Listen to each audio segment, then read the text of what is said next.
penúltima aula, vamos falar sobre afeto na restauração do relacionamento. Nós estamos falando sobre a questão da parábola do filho pródigo numa análise relacional, uma ótica diferente. E antes de eu entrar assim, nos pontos específicos, a introdução que eu quero colocar é o seguinte: todo relacionamento precisa. E na primeira tela vai ter isso, mas todo relacionamento tem conflito. Não existe relacionamento sem conflito. Cristo teve conflito com Pedro. Só para a gente poder pensar no lado relacional ali. Ele teve que chamar atenção, porque Pedro... Então, assim, às vezes a gente tem um contratempo numa relação. Lógico que Cristo é perfeito e ele tinha razão, vamos dizer assim, ali, e necessidade de falar. Mas não deixa de ser uma situação. Se você for pensar, por exemplo, numa situação crítica de Cristo, quando ele está no Getsemane, na noite que ele vai ser levado, que ele foi traído, ele está no Getsemane dizendo que está angustiado até a morte. Está muito sofrido. E os três estão dormindo lá, o Pedro, o Tiago e o João.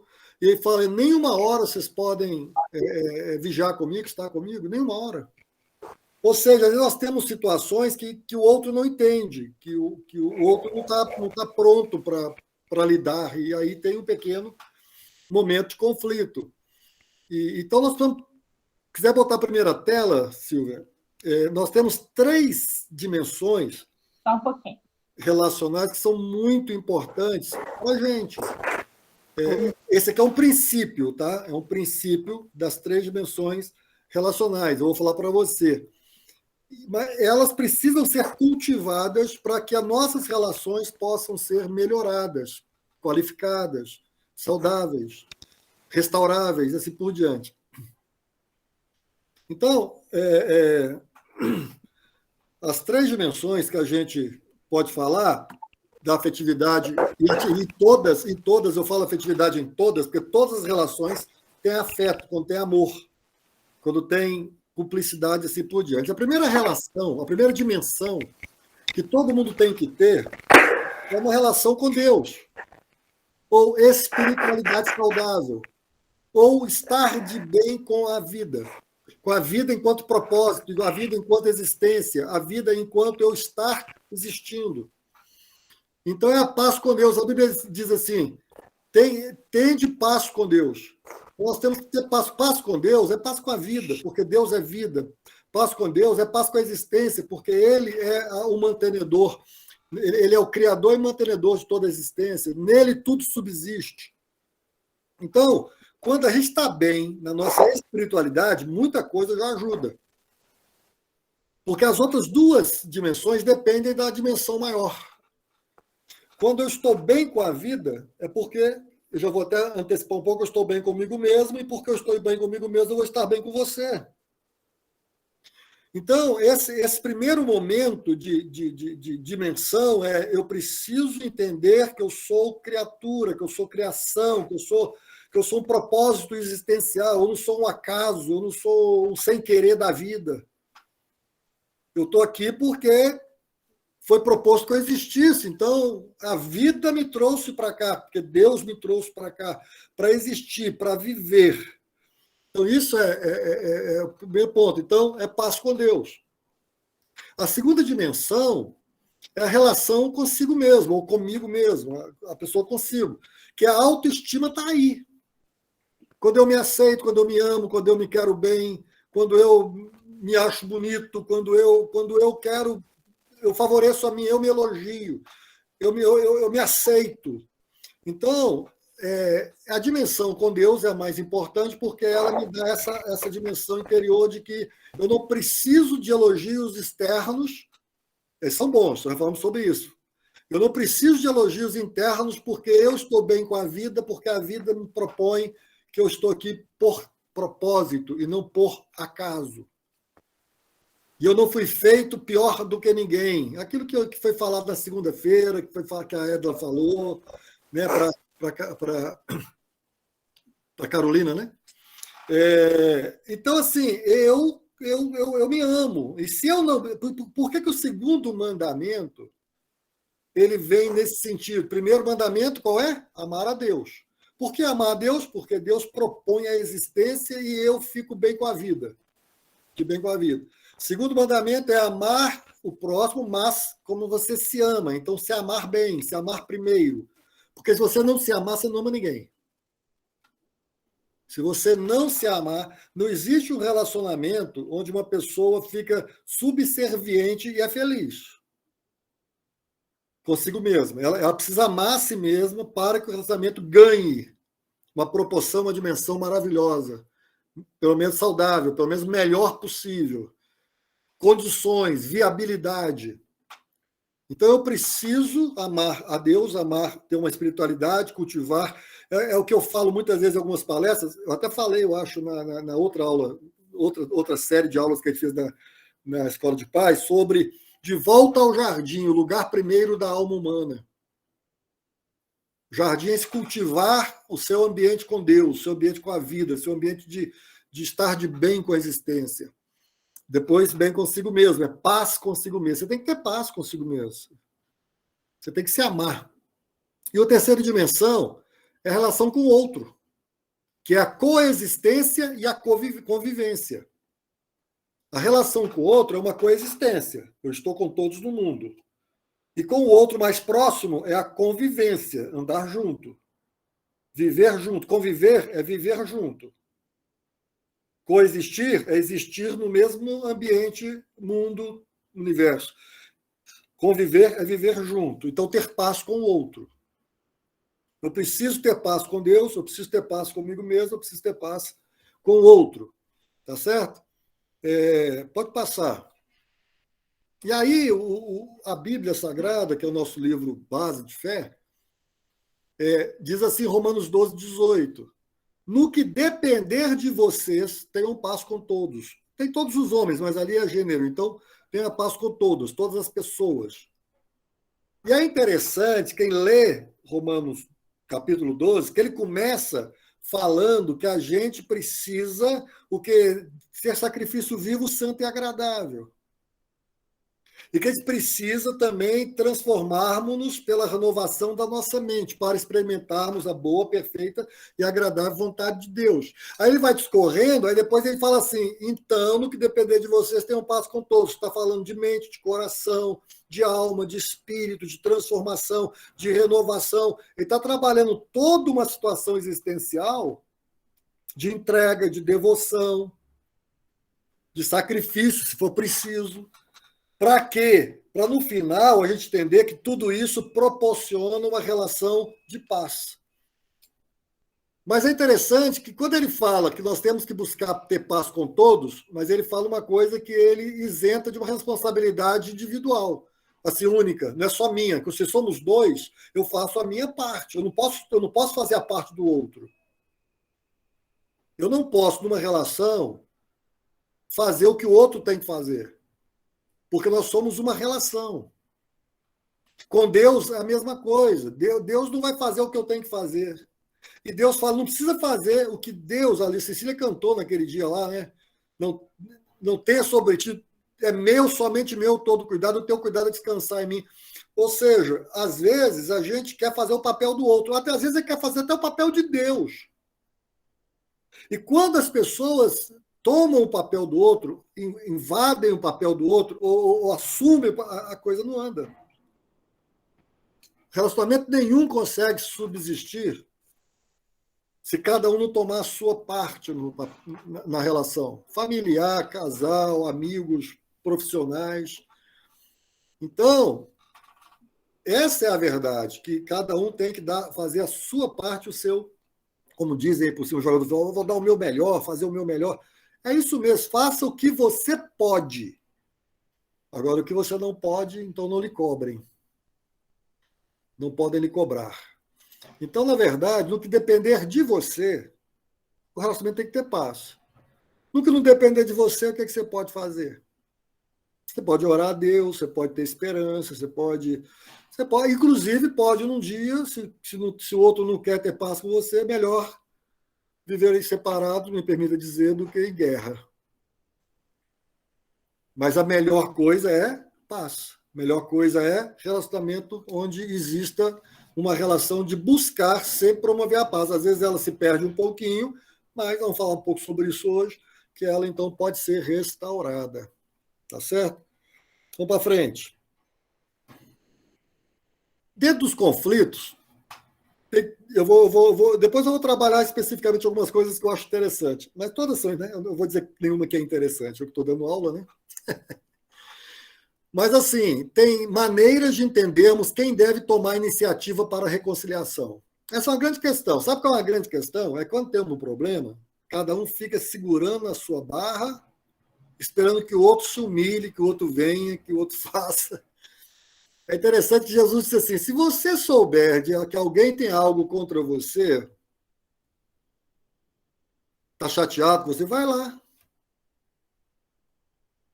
Então ele não fala de razão, ele fala de conhecimento, de entendimento. Então, eu vou pensar que algumas são 5 maneiras de você buscar reconciliação. A primeira maneira é quem é mais maduro. Às vezes tem pai que fica de birra com o filho. Quem é mais maduro? O filho ou o pai? Às vezes parece que é o inverso. Na relação, quem é mais maduro devia ser o primeiro a tomar a iniciativa para restauração. Pô, eu sei mais, eu tenho mais idade, eu tenho mais tempo, eu tenho mais conhecimento, enfim, então eu vou lá. É uma maneira. E na parábola, a gente vai ver que essa foi a maneira principal, porque o pai é o mais maduro, o pai é o mais vivido. Mas tem outra coisa. Quem é o causador da situação? Por exemplo, o filho pródigo, ele volta para buscar reconciliação porque ele entende que ele é o causador. Percebe isso? Eu vou voltar para casa do meu pai e eu vou confessar que pequei contra ele e vou pedir para ser um dos seus funcionários, seus servos. Então, o filho pródigo entende que ele causou um problema. Não quer dizer que não tivessem conflitos, mas ele agiu errado no conflito, foi embora, pediu dinheiro, largou a casa e lá na frente falou assim: nossa, eu errei, então eu tenho que voltar. Então, às vezes, a gente precisa voltar. É o que Jesus fala, eu já falei aqui, o pastor assim hoje leu a carta aos Efésios, a igreja de Éfeso, você perdeu o primeiro amor, então volta lá, quer dizer, foi você que conflitou, foi você que maculou, foi você que fragilizou o relacionamento. Então, não é volta lá atrás, já foi 10 anos atrás, não tem jeito. Volta lá no jeito de reconciliação. Pensa, começa a fazer de novo as coisas primeiras, começa a restaurar a sua relação. Então, se você é o causador, você não pode ficar embrutecido, orgulhoso. Você teria que ir lá falar para dizer que estaria disposto a consertar porque errou. A outra coisa é quem está mais lúcido, porque às vezes no conflito tem gente que não ouve, tem gente que não presta mais, não entende. Você faz, então calma, você é mais lúcido. Se você está lúcido, você tem que amenizar. É o que a Bíblia diz assim: a palavra branda afugenta o furor. Então, se eu estou mais lúcido, eu vou ou me calar, ou baixar a voz, ou tomar uma outra forma para que a coisa não se expanda mais, né? Se dilate mais ainda, assim por diante. Quem está arrependido? Quem está arrependido tem que ir. Ué. Se eu me arrependi do que aconteceu, a Bíblia fala que arrependimento é o quê? Metanoia. O que é metanoia? Mudança de mente. Eu tenho que mudar aquela situação, porque eu me arrependi. E o último que eu coloquei, que eu acho que esse aqui, se os 4 primeiros não deram certo, ninguém entendeu, quem estiver disposto a ceder primeiro. Alguém tem que ceder. Não existe restauração se alguém não ceder. Não existe paz na vida se alguém não ceder. Se todo mundo impuser a sua vontade, se todo mundo requerer os seus direitos, se todo mundo reclamar as suas questões, então não existe relacionamento. Uma hora ou outra, foi o que a irmã falou, das mulheres significadas, sobre que no casamento é onde você. Eu não diria que no casamento é o único lugar que se sacrifica a si mesmo. Tem muitas coisas que sacrificam a si mesmo. Mas no casamento talvez seja o lugar que mais se repita isso. Não no casamento, na relação humana. Nas relações íntimas, estou falando, próximas. Vai dizer que mãe não renuncia para o seu filho, sua filha. E vai dizer que não existe. Pode ser mais difícil, mas vai dizer que não tem filho que não renuncia para os seus pais. Depende do amor. Né? Depende do amor. Então, da dimensão do amor, de como a pessoa entende o amar. Então, mas, na verdade, vocês já assistiram um filme que é muito bom com o Jack Nicholson, que é Alguém Tem que Ceder. É muito bom, é divertidíssimo. Vale a pena assistir. Mas, na verdade, para uma relação ser restaurada, alguém tem que ceder. Alguém tem que sair do seu tá emburrado, tá lá casca grossa. Alguém vai ter que ser. Como é que fica? Vai deixar o tempo curar? Não se resolve, não se conversa? Então é isso. Mas vamos em frente, então. Essas são as análises. Agora vamos falar sobre a questão que eu falei do mais maduro. Vamos falar, então, como o pai agiu com o filho mais novo em termos de afetividade. Olha que interessante que a gente percebe na parábola configurações, ou reflexos, ou personificações, chame como quiser, do afeto. Como é que ele se desenvolve dentro do processo de restauração? Nós já falamos que o filho veio, está voltando. Então vamos pensar para não ficar picando demais, fragmentando demais, vamos pensar no filho mais novo, no filho mais velho primeiro. Essas duas coisas. Primeiro, o filho mais novo. O pai o avistou e correu. Não vou falar que correu na sua direção, mas o pai o avistou. O pai tinha boa expectativa. Quando o pai o avista, não é que ele estava alheio, que ele estava totalmente fora, assim, não estava nem aí, e de repente apareceu aleatoriamente o filho. Não, não. Aí a parábola dá a entender que depois que o filho foi embora e o pai foi remoendo todas as coisas, ele ficava numa expectativa da volta do filho. Você tem boa expectativa no teu relacionamento, nas restaurações, nos retornos, nas conciliações? O pai tinha. O filho estava lá, não. Mas dentro dele, ele tinha já uma predisposição, uma boa expectativa.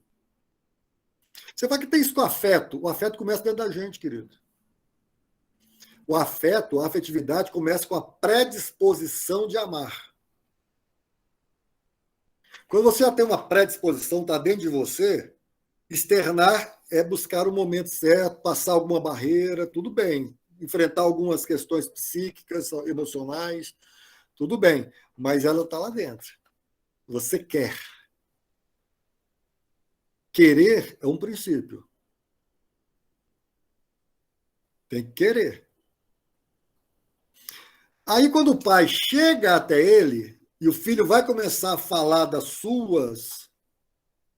seus feitos negativos em relação ao pai, o pai não ouve. Não ouve não é porque não quer ouvir, não. É porque ele transcende. O perdão dele já tinha existido. Percebe isso? Eu não preciso que me peçam perdão para eu perdoar. Eu preciso que me falem sobre o perdão para a gente conjecturar uma restauração. É diferente. Eu confesso o meu pecado. Mas eu já perdoo do coração, eu já perdoei. Então, quando o filho mais novo chega, o pai já o perdoou. Quando as relações estão para se reconciliar, dentro de você já tem que estar reconciliado. Dentro da gente já tem que estar. Ela tem que existir a reconciliação. Ela não vai existir a partir daquele pedido de perdão. Não, aquele pedido de perdão vai trazer à tona, vai, eu dizer assim, sacramentar uma coisa que já existe, que é o perdão dentro de mim. Terceiro lugar, ele correu na sua direção. Ele tomou iniciativa. Ele não deixou passar. A primeira oportunidade que ele percebeu que o filho dele estava de volta podia voltar para ele, estava voltando para ele tomou iniciativa e correu. Ele foi rápido em restaurar, ele foi rápido em ir ao encontro, ele foi rápido em mostrar que por ele é tudo que ele queria.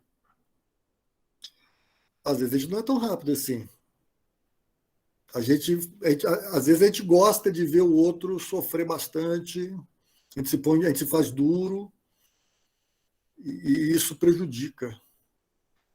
Porque se eu tenho uma boa expectativa, se eu quero, se eu já perdoei, então, quando eu percebo o sinal de uma abertura, eu corro. Eu aproveito aquela abertura. Eu não vou para destruir mais, eu não vou para trazer coisas que só vão trazer podridão. Eu vou para proporcionar a vida, a oportunidade da vida, a oportunidade de ter nos meus braços, de ter comigo, de reencontrar, de estar junto. Aí o que ele faz? Se ele já tinha se ele queria, se ele perdoou e se ele tomou iniciativa, então ele o abraçou, acolheu. Eu coloquei acolheu em silêncio, por quê? Exatamente para dar conotação de que nem sempre falar é necessário. A gente acha que a Bíblia fala isso, o homem acha que pelo muito falar ele é sábio. E não é. Às vezes falar muito é tolo. Às vezes falar demais estraga o momento. Tem momentos que palavras não só não resolvem, como não são devidas, não são necessárias. E se a gente entender isso, a gente vai entender que, às vezes, é o abraço, é o momento que se acolhe, é o momento que se deixa chegar dentro do seio da gente, dentro do peito da gente. Então, o abraço é acolher em silêncio. O beijo, aí depois que se acolheu em silêncio, tem um beijo. Aí ele o beijou. Afeição e cumplicidade, ou seja, eu sempre te amei. Eu sempre quis. Na verdade, tudo que eu queria era esse lugar agora, esse momento. Então, a gente tem que perceber, agora, volto a dizer, relacionamento não é uma pessoa, só se for consigo mesmo. Então, você se beija, se ama, se abraça. Mas se tem o outro, estou falando quando existe, então, toda uma conotação de restauração, de aceitação, de quebrar barreiras, de outro também receber. Então, isso aqui não pode ser unilateral. Tem que ser ambos. Tá certo? Aí trouxe-lhe roupas novas e limpas. Como é que eu pensei nisso? Um novo começo. Uma roupa nova. Limpa. Tanto é nova como nós apagamos tudo, é limpa. O momento é novo. O que ficou para trás, ficou para trás. Paulo fala isso interessante em relação a ele mesmo. Ele fala assim, deixando para trás as coisas, né? Deixando as coisas que para trás ficam, prossigo para as que estão diante de mim, buscando o prêmio da soberana vocação em Cristo Jesus. Ou seja, roupa nova e limpa. Ou seja, passado é passado, vamos começar a vida nova. Isso aqui, no sentido de relacionamento, vamos mudar o momento. Vamos focar, não é que a gente já resolveu, a gente entendeu que errou, então vamos mudar daqui, vamos botar uma nova roupa, um novo momento, vamos pensar diferente do que estávamos pensando, vamos aprender com isso e vamos deixar para trás as mágoas, vamos deixar para trás, vamos. E isso é importante. E deixar para trás mesmo, porque tem gente que põe dentro de uma mala e leva. Tem gente que põe dentro de uma mala e leva. Aí, lá na frente, acontece outra coisa, a pessoa abre a mala e despeja. Aqui, ó. Não, deixar para trás é deixar para trás. Você não vai buscar, você não vai levar, você não vai carregar, é deixar para trás. O amor cobre multidão de pecados, lembra disso. Aí pôs um anel, que é símbolo familiar, em seu dedo. O que é? Aliança. Não é só aliança de casamento, não. É aliança de alma, aliança de amizade, aliança de que a gente tem uma aliança. E alianças, quando são verdadeiras, não devem ser quebradas de qualquer jeito. Por isso que isso aqui, anel, não é o verdadeiro. Anel você compra numa loja. O verdadeiro é invisível, como diria Exupéry, é invisível aos olhos. Antonine de Saint-Exupéry. Pequeno Príncipe, o essencial é invisível aos olhos, só se vê bem com o coração. Então a aliança tem que estar no coração. Aí ela não quebra fácil. Se for só no dedo, quebra. Lhe calçou os pés. O que é isso? Abriu a porta. Mandou ele calçar para poder andar, para poder seguir caminho junto. Ele proporcionou a ideia do agora nós temos um caminho novo, nós temos um caminho renovado, nós temos um caminho juntos, que nós não tínhamos, embora morávamos na mesma casa. Lembra? Nós morávamos na mesma casa, essa casa aqui, mas nós não tínhamos um caminho junto. Agora nós vamos ter caminho junto. E se fosse as sandálias lá da armadura de Deus, da propagação do evangelho da paz, ou seja, para a gente ter paz, para a gente caminhar em paz, para a gente caminhar pacificamente, para caminhar junto, resolvendo nossas questões. Deu-lhe de comer, comunhão. Lembra que comunhão é comer junto? Comer é comer o pão, comunhão é comer o pão junto. Então, deu de comer comunhão. Agora nós vamos ter mesa, nós vamos ter cadeira, agora nós vamos ter conversa, agora nós vamos ter ambientes familiares ou relacionais saudáveis para a gente poder ter momentos que só sai do trabalho, ou sai do estudo, ou sai do afazer. A gente vai sentar e vai comungar. E o pai também festejou, ou seja, coisa que ele não fazia com o filho. Você pensa que ele dava comida, dava bezerro para o filho mais novo? O mais velho disse que ele nunca deu um bezerro para os amigos. Foi a primeira vez que o pai matou um bezerro para um filho, foi na volta do filho pródigo. Se a gente quiser entender, dá para entender assim. Então ele entendeu que precisa celebrar quem está vivo. Meu filho estava morto e reviveu, estava perdido e foi achado. Eu preciso celebrar ele. Preciso celebrar a vida, preciso celebrar os valores reais da vida. A gente celebra tanta coisa passageira, efêmera. Vamos celebrar as coisas verdadeiras, as que são reais, no sentido de valores que realmente te ajudam e satisfazem e tornam a alma feliz. Então ele celebra o outro. Olha que coisa linda. Então, nós estamos vendo aqui que o pai, olha como é que o pai discorre aí. Se você discorrer nesses 2, 3 versículos finais da parábola, isso aqui, e ver todos os versículos, você não vai encontrar jamais isso antes. Então, a gente esquece de celebrar o outro. A gente esquece de ter comunhão, todo mundo correndo.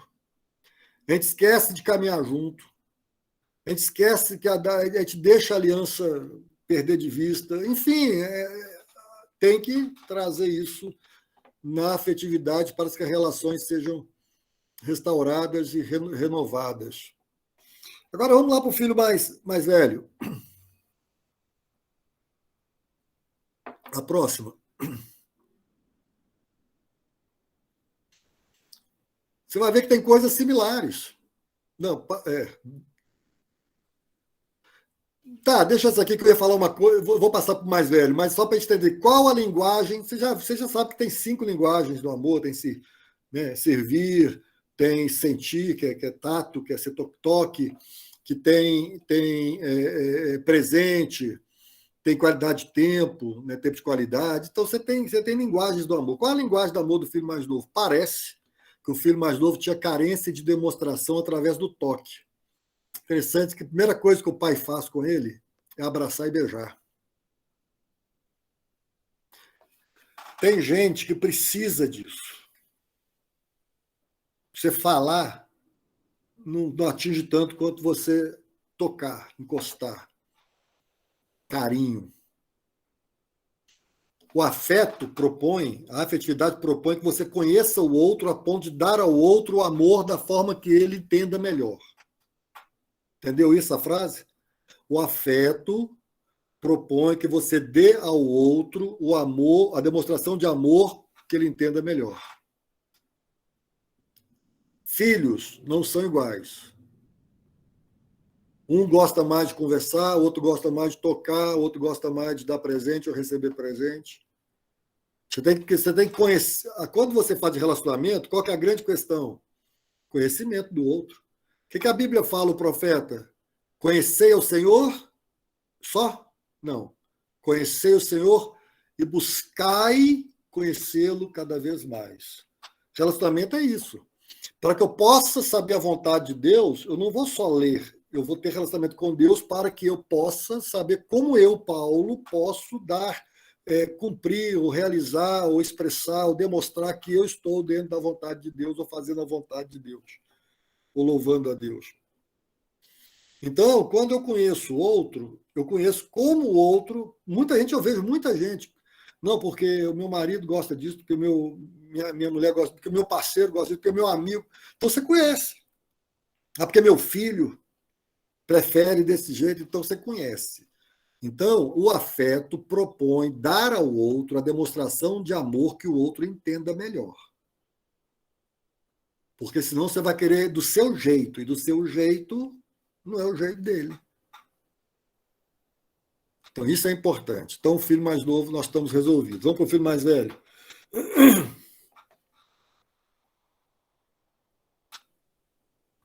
Olha só, vejamos como o amor do pai pelo filho mais velho se expressou. Interessante que tem iniciativa igual no outro. Saiu a procurar por ele, porque na festa ele não viu o filho mais velho e falou, peraí. Olha que interessante isso. Olha que interessante isso. O pai que antes não prestava atenção agora está notando a ausência do filho mais velho. De uma forma muito clara, muito óbvia e muito preocupante. Então, ele está celebrando o mais novo, não está? Mas ele deixa a festa naquele momento e vai buscar o outro que também precisa ser celebrado. Olha que interessante, eu acho fantástico isso, sinceramente. Essa parábola, quando eu comecei a ler desse jeito, ela mexeu muito comigo.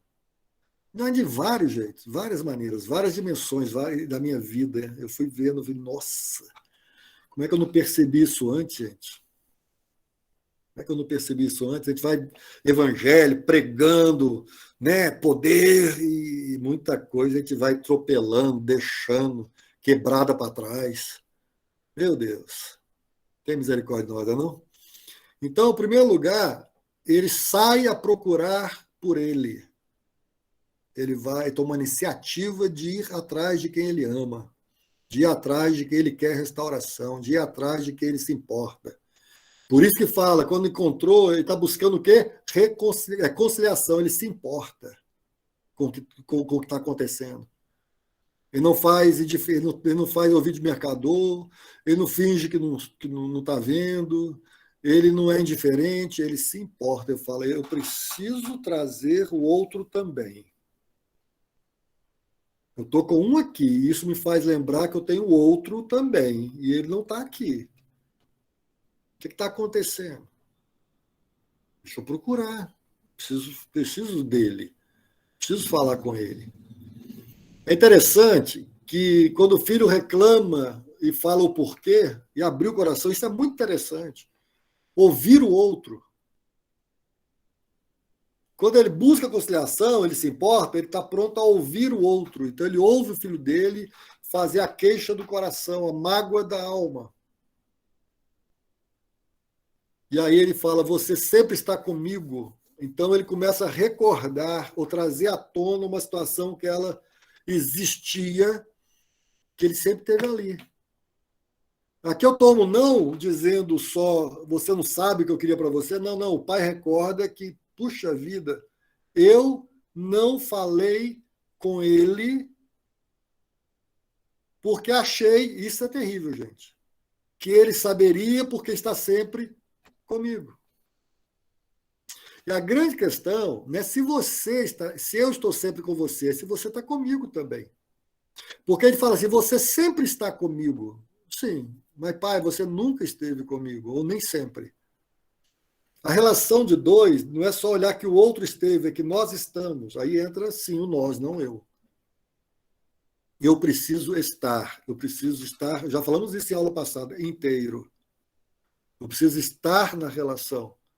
Não é que eu perdi a minha individualidade no sentido de indivíduo, do meu eu. Aí eu abro mão de muitas coisas para estar com você, diz ao outro.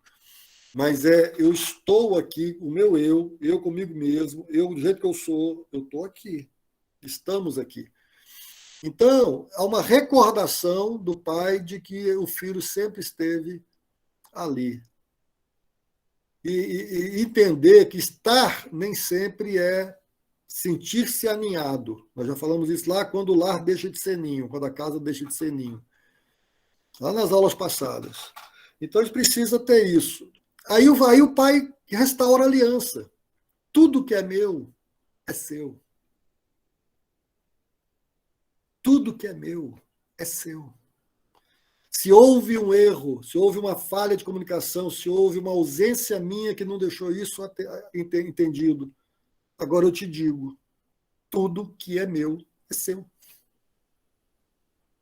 Pai, você não me deu um bezerro, perdoa. Agora tudo que é meu é seu. Você vai ter quantos bezerros você quiser.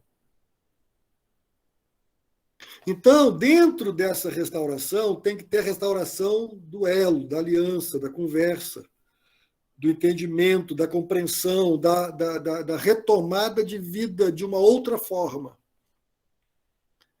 Aí o pai justifica o outro, porque ele acha que é devido dizer ao filho mais velho por que ele celebra o filho mais novo. Ele fala para o filho, você acha que não deveria ter feito para o seu irmão? Que estava morto e reviveu, que estava perdido e foi achado, que voltou maltrapilho, estava numa cidade distante, graças a Deus que voltou. Então, ali há uma compreensão de fatos, de eventos. E isso é importante. Por que eu celebrei a filha e não celebrei o filho? Eles sentem isso. Por que eu não celebrei a minha promoção, mas não celebrei a promoção da minha esposa? A gente tem que entender que os eventos são justificáveis quando eles têm valores implícitos. Mas os valores implícitos de um não podem banir ou suplantar ou destruir ou serem diferentes aos do outro. E isso é que é importante, a gente entendendo as relações que todos são importantes, que todos têm os seus momentos. Por isso que a festa da chegada do filho mais novo abriu agora o precedente para que quando você, meu filho, que nunca foi embora, quiser fazer uma festa, agora você já sabe que você pode fazê-la. Porque tudo que é meu é seu. E isso transforma toda uma situação contextual da relação humana. Quando a gente percebe que todos da relação têm o seu papel, que toda a relação tem os seus benefícios, os seus valores, as suas importâncias. Então, isso é muito importante. E qual é, então, pode passar aí, a linguagem de amor do filho mais velho? Ficou claro, claro para mim, né? Então, pode ser que para outros não, mas claro para mim que a linguagem do filho mais novo de amor era o toque, né? Que ele era muito sensitivo. Ele gosta do toque, ele gosta do abraço, ele gosta de se sentir acolhido. O filho mais velho não tinha essa necessidade, mas teve a necessidade de o quê? Um tempo de qualidade, uma conversa franca, dar atenção, um diálogo com foco, uma clareza nas falas. Diferente. Os filhos as pessoas são diferentes. Não pense você que você vai conquistar as pessoas ou reconquistar as pessoas que você possa ter dificuldade da mesma maneira, não são iguais. Você tem que entender cada uma delas. E por isso que a ciência, é uma ciência o ser humano, você compreender o outro, porque cada um dizem, né? Cada um é um universo, imagina, né? Nós somos cientistas todos, porque nós nos relacionamos. Então, nós estamos descobrindo cada vez mais. Tá certo? Então, vamos terminar. Olha, acho que hoje eu bati o recorde, meu irmão. Vamos terminar com a última. Dômina. Nas relações humanas afetivas, sempre terá ou alguém tem que ceder. E, essa é a minha frase final, nem sempre será quem tem razão. Entendeu? Às vezes, quem tem que ceder é quem tem razão.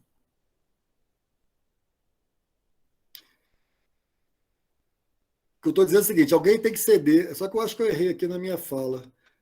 Nem sempre quem vai ceder é quem não tem razão, isso que eu quis dizer. Quem não tem razão não cede, e quem tem razão vai ter que ceder. Ou seja, alguém tem que ceder e às vezes será quem tem razão. Ou seja, porque eu errei aqui na expressão, aqui na escrita, tá? Fica entendido o seguinte, que sempre alguém terá que ceder. E quem vai ceder, muitas vezes, tem razão para não ceder. Tem razão da situação. Não foi ela a causadora. Não foi ela quem provocou a situação. Foi o outro. Mas eu vou ceder porque eu quero restauração. Uma pena que eu errei, porque ficou gravado. Mas eu já estou falando em cima para não ter problema. Então, assim, sempre terá alguém que tem que ceder. E alguém que vai ceder, às vezes, vai dizer o seguinte: mas não fui eu. Não fui eu que fiz, não fui eu que comecei. Não fui eu que pisei primeiro no calo, no pé. Não fui eu que falei primeiro. Não fui eu que esqueci primeiro. Não fui eu. Tá, não foi você, mas e aí? Ah, ele que tem que vir, ela que tem que vir, enfim. Tá, e se não vier? Ah, se não vier, então acabou. Então acabou. Percebe que às vezes a relação pode se tornar um cabo de guerra, e se ninguém ceder, é guerra. Que o dia quando cortar ou cair, vai ser, acabou, eu venci, você perdeu. Relação restauradora, ninguém perde sozinho se não der certo, e ninguém ganha sozinho se der certo. Ou nós perdemos, ou nós ganhamos. Então, nas relações humanas, por mais que você tenha ouvido tudo que foi falado, vai ter um momento que você vai dizer o seguinte: eu tenho que ir lá. E eu volto a dizer, e enfatizo o que digo: o fato de eu querer, você querer, qualquer pessoa querer, se o outro não quiser, não tem restauração. Não existe. Eu tenho uma dificuldade enorme, enorme, com a simplificação dos nossos aconselhamentos, às vezes, mesmo pastorais, às vezes, igreja, ou não, de outros lugares, quando manda alguém simplesmente esperar em Deus ou só orar enquanto está sofrendo situações que não são dignas. Você se obriga por fé, enquanto o outro não se obriga de forma alguma. Eu sei que Deus restaura, eu já vi restauração, muitas, mas já vi casos que virou um suplício, virou uma escravidão eterna. Até que a morte, aí sim, até que a morte separe, é seu jeito. Então a gente precisa entender relacionamento de uma forma real, real. Eu não acredito. Se somente disser para mim assim: aquele casal ali tem 100 anos de casado, nunca tiveram um problema. Ixi, eu não acredito.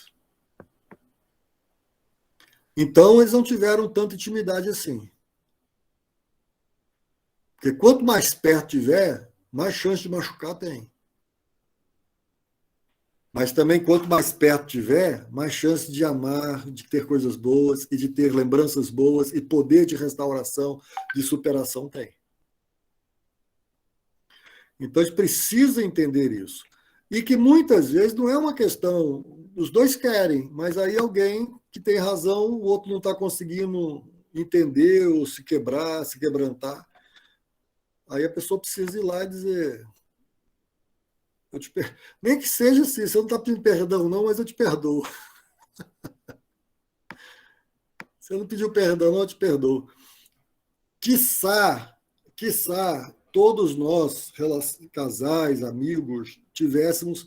Eu digo até que é o mais difícil mesmo são relações afetivas de amor íntimo, porque a amizade, às vezes, é mais fácil de lidar com as situações do que um casal. Por isso que eu falo muitas vezes, o casal também tem que ter esse espírito de amizade, esse coração de amizade, porque quando é um amigo seu e erra, às vezes fica com saudade, vai lá e resolve. E às vezes marido e mulher fica sem resolver há anos. E pior, que não se não dissolve e ao mesmo tempo não só coexistem, não convivem. Lembra do coexistir e do conviver? Coexistir é viver no mesmo ambiente que todos vivem. Existir no mesmo ambiente. Conviver é viver com alguém. Às vezes você está coexistindo, mas não está convivendo. Aí está a grande problemática, porque vai passando os anos e as pessoas não conseguem mais desfrutar de tudo aquilo que elas planejaram, sonharam, idealizaram no seu coração, na sua vida. Então você precisa entender o outro, você precisa tomar todas aquelas iniciativas, querer, né, que eu falei primeiro, querer, tomar iniciativa, perdoar no seu coração. E quando eu falo isso, eu tenho que falar porque, assim, você vai passar na igreja, por exemplo, lembrem-se de uma coisa, os dois, a relação é mais de um, então, ou são dois, que é o casal, seja ele em que forma for, não vou entrar aqui nesse mérito, porque não cabe, seja a família, que pode ter um filho, dois ou três, ou então pode ser dois, pode ser três, pode ser cinco, todos têm que querer, mas lembrando que os mais maduros deveriam proporcionar melhor condição e viabilidade de reconstrução. Então, o pai, que é a peça-chave aqui, da parábola do filho pródigo, ele tomou a iniciativa, por ser mais maduro, por ser o pai, de reconstruir a relação da sua família com seus filhos. E ele o fez. E na aula que vem nós vamos concluir sobre afeto e ausência de afeto, uma última aula para a gente entender não, mas dar uma conclusão bacana nesse aspecto.